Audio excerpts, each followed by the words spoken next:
Razer has released a triumvirate of wireless gaming headsets with this new Blackshark V3 range, and prices range from between $100 to $250.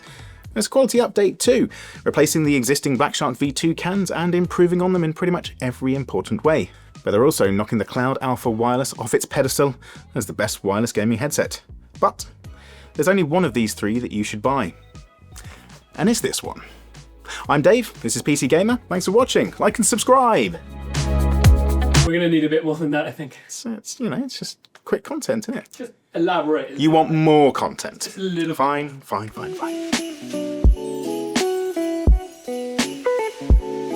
Razer has released three versions of the new Blackshark V3, the V3X HyperSpeed at $100, the straight V3 at $150, and the top-end V3 Pro at $250. So yes, this is like a great gaming headset sandwich with the real meat jammed in between two slightly plain old slices of techie bread. Yep, I'm making weird food analogies, I'm a fat lad and I'm hungry, so get over it. Okay, calling them plain sandwich matter might be a little bit unfair on the V3X and the V3 Pro. They are still really good gaming headsets, but the cheaper one isn't cheap enough by comparison, and the more expensive one doesn't deliver enough to justify its rather extreme price tag, making the middle child, the straight Blackshark V3, the absolute best wireless gaming headset around today. And that distinction is important because for me, there is one PC gaming peripheral that absolutely has to be wireless, and it's the gaming headset. I spent years with my head tethered to my PC by cables, and I'm just not willing to do it anymore. In fact, the old Blackshark V2 Pro was my refuge from wired cans for the longest time. I have a pair of Odyssey LCD ones at home with warm, burnt-in, beautifully detailed planar magnetic drivers. They sound incredible, especially because as an open-back headset they deliver a level of gaming immersion that's hard to beat. But they're wired. And as good as they sound for the convenience of being able to shift around without that rubbing cable sound permeating my ear holes or not accidentally garrotting myself, getting up from the desk because I've forgotten that I have them strapped to my head, I'd regularly flee to some refuge of some sonically inferior wireless cans. Razer gets why that's important, which is why its entire Blackshark V3 lineup here is wireless. That wasn't the case with the previous generation, where the old Blackshark V2 was resolutely wired and only the Pro version at launch came cable-free. Now that may change in the future, with Razer maybe introducing a super cheap option down at the bottom end, but today all three new headsets from the $100 Blackshark V3X HyperSpeed to the $250 V3 Pro can be connected via either 2.4 GHz wireless or Bluetooth. As they are wireless, however, they will need their batteries charging, and so you can also connect via a USB cable that will both power and connect the audio too. I mean, so they could be wired headsets if you really dig physically tying yourself to your desktop, you know, if you're particularly masochistic.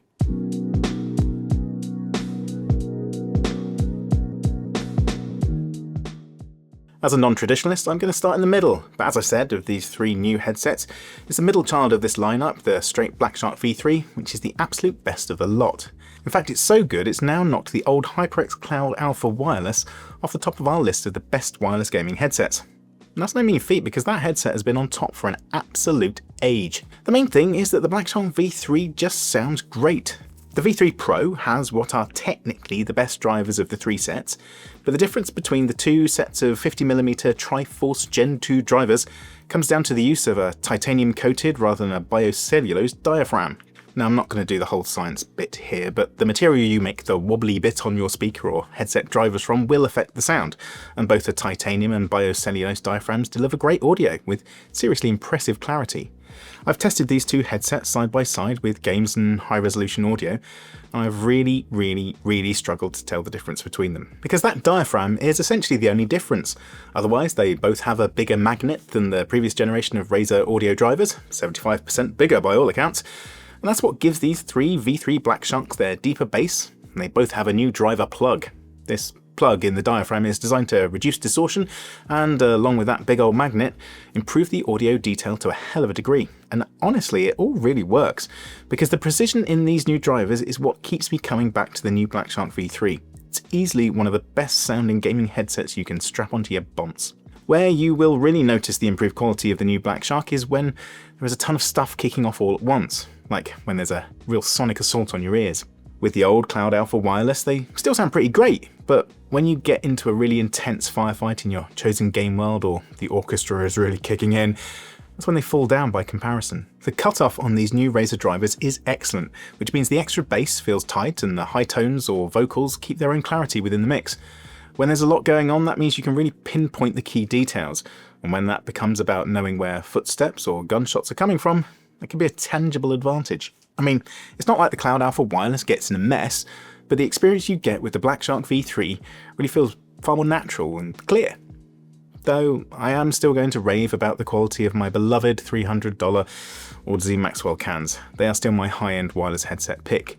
But for half the price, the Blackshark V3 really isn't a million miles off at all. Physically, not a lot has actually changed with the new Blackshark chassis, which is absolutely a good thing. I really dig the slightly piloty design, and the physical volume dial on the left ear cup is really tactile and easy to find and adjust on the fly. It's also a bit lighter than the old Blackshark V2 Pro, despite having the same essential battery life. Though that is where it does lose out to the old Cloud Alpha Wireless and its headline-grabbing 300 hours of battery life. There is still nothing that can match it, not even the recently announced Cloud Alpha 2 wireless, and that's likely to be a $200 plus headset. At 70 hours for the Blackshark V3, that is a big difference in terms of relative battery life. But you can charge and use the set at the same time, and just 15 minutes plugged in will get you another full 6 hours of cable-free time. So it ain't bad, it's just not great. Though that 70-hour figure doesn't include using the new HyperSpeed low-latency connectivity. If every millisecond counts in your online gaming life, then you have this low-latency mode enabled by default. This means the big old HyperSpeed dongle is capable of delivering a connection speed of just 10 milliseconds. The standard Razer HyperSpeed connection is around 25 milliseconds by contrast, which is still pretty quick. The downside, however, is that it tanks battery life, like having the 8000 Hz polling enabled on your mouse. Razer estimates that that takes it down by more than a half, to around 30 hours of battery life. For me, that would be the first thing I'd be turning off once Razer's Synapse software has loaded, and I honestly find it odd that it's enabled by default out of the box. Talking of 8000 Hz polling, Razer's latest Death Adder mice have a feature in the software where it can tell if you're loading into a game and will dynamically switch on the battery draining 8000 Hz feature and then disable it again when you're done playing to save on battery. Be good if the Razer mouse and headset people talked, wouldn't it? But that battery life hit is probably my only real disappointment with the Blackshark V3, because for everything else, style, comfort, price, and most importantly audio quality, Razer has absolutely nailed it right here. Definitely more so than the Blackshark V3 Pro.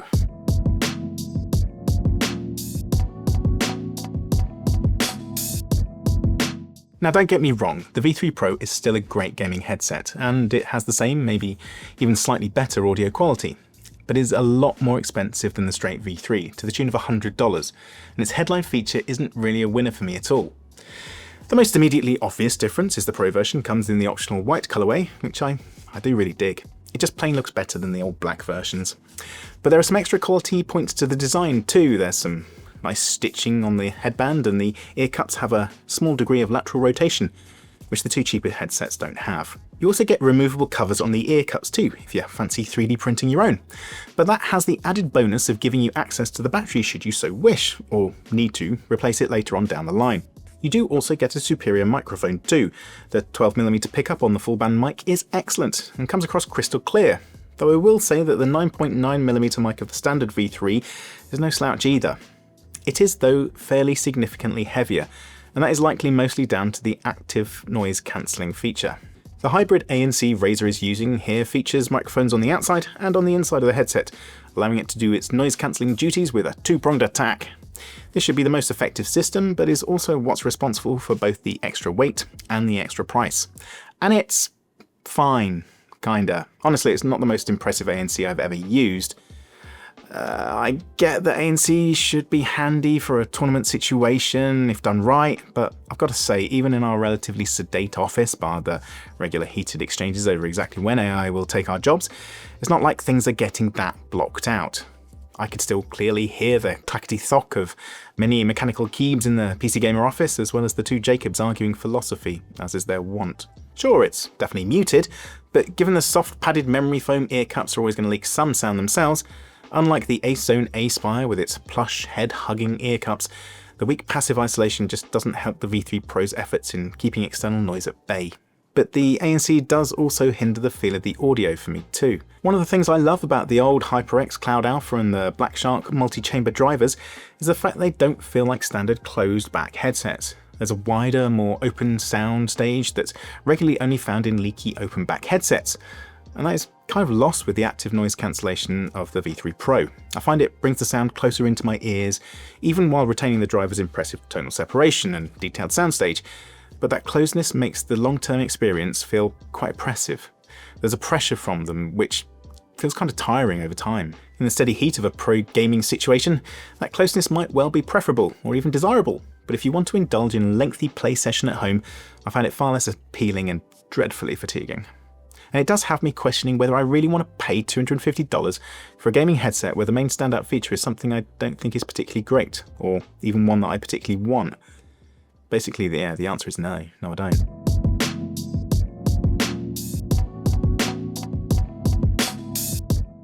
So then there's the lowest spec version, the V3X HyperSpeed, which is still a $100 headset, so not exactly budget.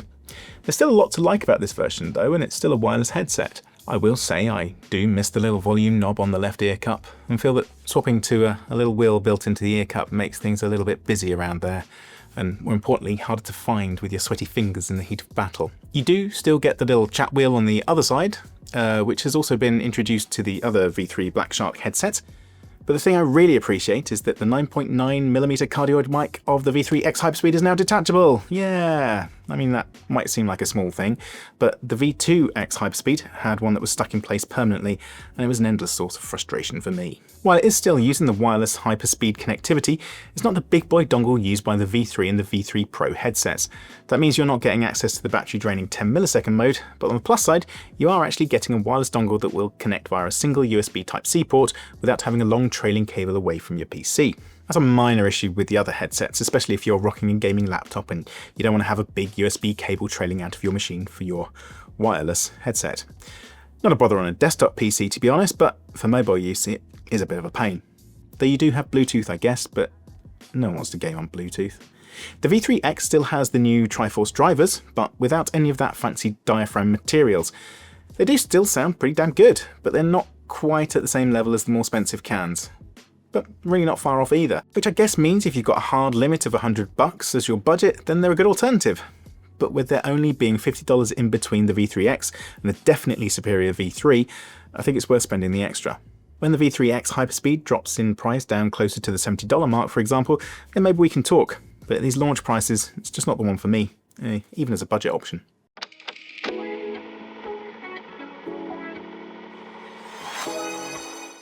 So that was the long version.